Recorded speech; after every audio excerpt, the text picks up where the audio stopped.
abatura nabajyango umutati na Peter Kache omutura mugenzi wabo nuwe bakutekateka kuba nuwe yatwekere omukazogu ko yaheze kuzara ahirwaro rya Kabo Health Center for evi umwana yafu Mushazire sister wanje washoye kazi yanje azakafanisha yafu we numuga ati Mr. Peter kakoragana nawe yamutwika so kuyija yabanza yashakenda kumwehakanamu na mutwara wa probation officer Kigarama yabyakana twaza Kabohe ko yabaraganise Kabohe kuza ibiro yabaraganise yikiriza ngu yakora shitaka yaza hinda bensigero mushombi senkuru ati niza gumana ndebe ndenda ne yanje bakore bhandiko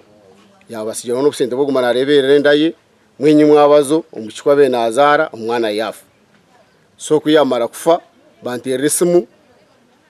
na manyisabe kikacabo iza muturihize kubuko mwazi yo cyakige kipire mu cyetampora yero bucibu kisesa abo yicuza ubunkeje muzo mwese cyakinye cyo makora muzero mwabwa mutakweshere ukabyama no mushikwa mutwekenda no gikiriza to mwana no wenda ne yanje nza kugirebera kwari zaro mwana ndamurebera kandi wano mangu tokwena no muhakanda shiboti yo tini kubimanya tinka kusheraga aho ni buhera konga ngata ibyashiro wajo agwajiro munako mukoti akikiza tumwa atenda ne yanje natiko gumagikiriza abatura ibitwene kubakiza man omutumbi bashira mu gutwara ishenkuro kizarishe ogunawe yaguba bengisa kuzabashanka mukaga zihangwe abatura batanka kutisa okushara embuzi batemene intoki bakora urufu kwa bari yaho bareba mutabano wa Peter omuto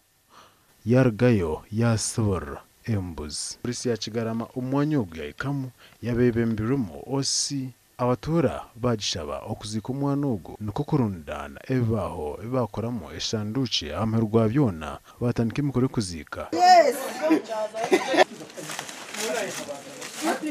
kuzikwa Nyamuhanga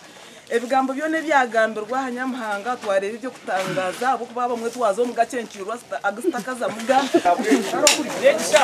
haro kuriya konka bero muzi yogu akayizayo handara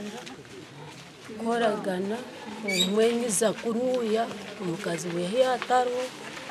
koragana nawe nakimanye amakuraga gashakwa Michael atwakire